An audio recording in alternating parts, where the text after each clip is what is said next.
All right, so I said this on Twitter, and now I'm reviewing it. This movie, before I really get into my overall thoughts on what I think of the content of Footloose, I think I might want to say that I first saw this movie almost 10 years ago. It was, I think it was the late November, early December 2009 when I finally got a hold of the DVD for the movie, which I have in my basement. And when I saw it, I loved it. I loved the songs. I loved the overall story. I loved Kevin Bacon, and it's one of those movies where it's like if you're a teenager and even if you're a teenager growing up now and you see this movie, you're probably going to enjoy it because it is made for a younger audience. But as I find myself getting older and older, I do find myself being less entertained by it. Like the the musical scenes where everyone's dancing and listening to music, that I still get a kick out of. But the acting and all the stuff in between the musical moments, while they are very good, this is one of those movies where if you took away the music from the film, I don't think it would have done as well because the soundtrack is basically this film's identity.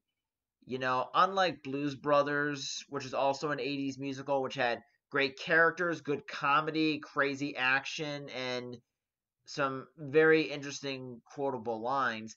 This one, it has some of that, but it's aimed more at the teenage, young adult, tween audience.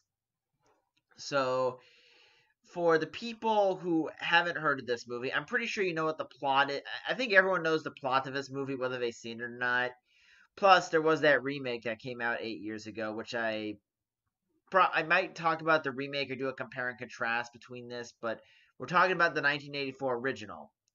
That's what it says down there. It says 1984, not the crappy remake, which really isn't that bad, but anyway. So the plot of this movie is that a teenage kid, Ren McCormick, moves from the big city of Chicago with his mother to a Midwestern small town to live with his aunt and uncle. And Ren shockingly finds out that rock and roll music and dancing are, in fact, illegal in this town, which pretty much throws him a curveball that hits Ren right in the face. So Ren eventually decides to challenge this law and try to get it to be abolished so he and his friends can have a prom, but they still have to go up against a town council full of conservative Christian white men who refuse to listen to reason. Gee, will they be able to accomplish their dream? Oh, what do you think? You know, I mean, this is that kind of movie where I say that, and it does actually turn out the way you would think it would end in the movie. So I'm not going to go into detail into it, although I probably just kind of spoiled the movie there. Um, and I probably pissed some people off with that conservative white man line, but sorry. Anyway, that was just how I felt. Anyways, so as far as content of the movie goes, I think I need to talk about the music first. I know I wrote it off as the only reason this movie is that memorable, but what I really like is that the dancing in this, even though it's very stylized and very interesting and energetic, it still looks like dance moves you would see teenagers pull off. You know, it looks believable enough that I'm not constantly questioning how the hell is this teenage kid pulling off this stuff. I mean, yes, Kevin Bacon did have a dancing double for the warehouse scene, but you can barely tell. They did a great job at hiding the double. Kevin Bacon was actually able to dance very well on his own throughout the movie. And again, I mean, some of the dance sequences do seem a little over the top, but then again, that is kind of the idea. But then again, the movie is trying to be grounded, so you can't really have a gritty, realistic movie with a kid dancing in the warehouse like a maniac and a scene at a drive-in restaurant where everyone can hear this boombox all over the joint. And I mean, even the guy flipping burgers in that scene is dancing around. I'm like, okay, how can you hear the radio?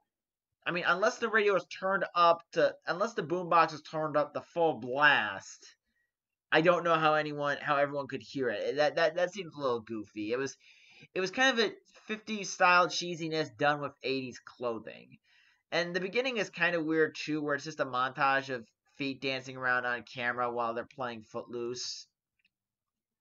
That was a little that's kind of weird. But then again, it's kind of that goofy 80s vibe that is part of the charm of the film. And with Kevin Bacon, this was Kevin Bacon's first major movie role, to be honest. I mean, he was in Animal House, and people kind of forgot he was in there.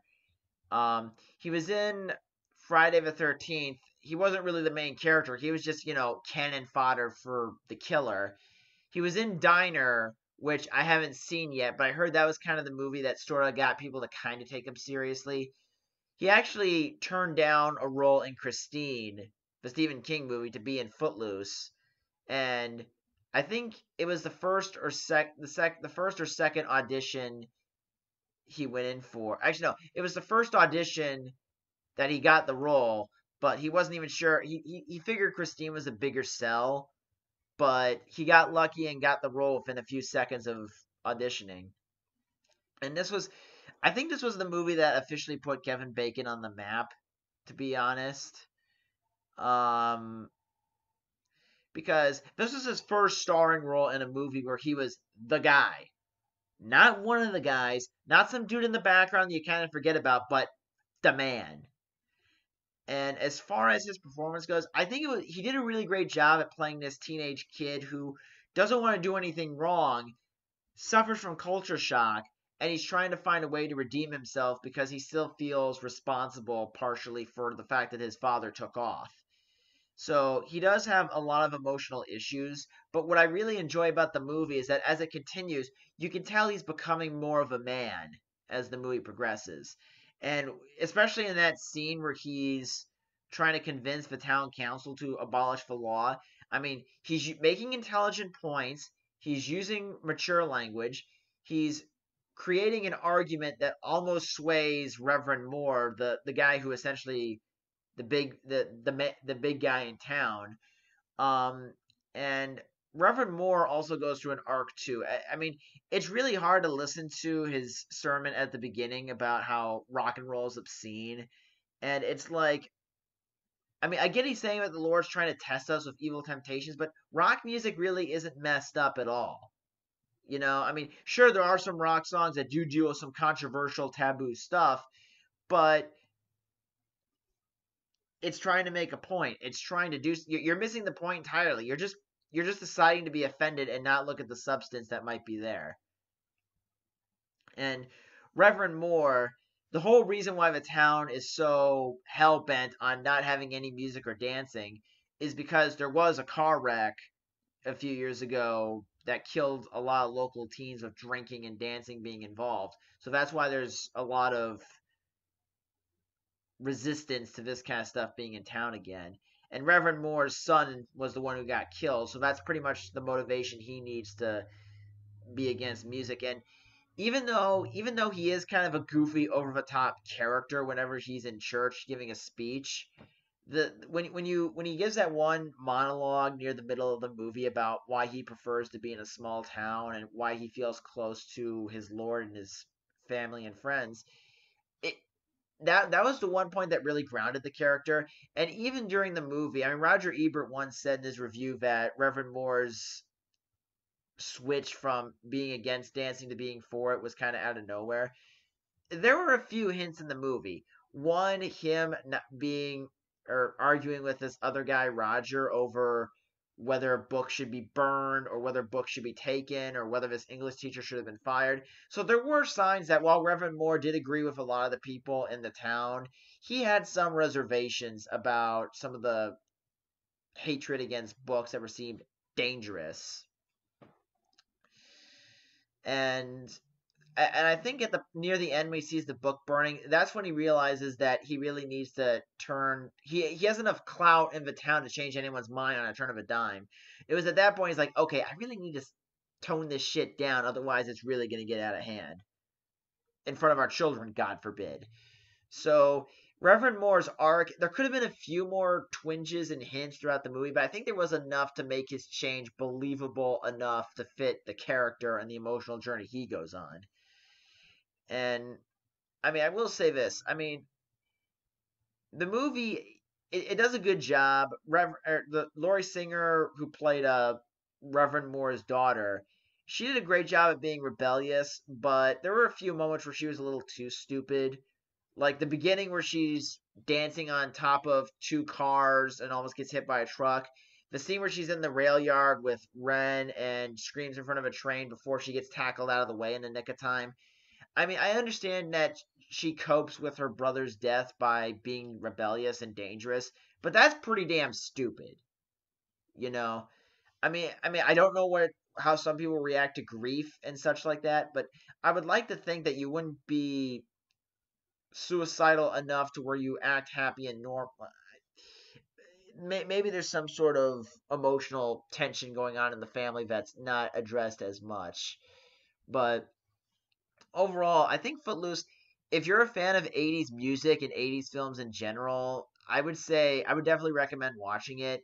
But if you're looking for the kind of musicals you would get from old Hollywood, like say My Fair Lady or Sound of Music, you're not gonna get it here.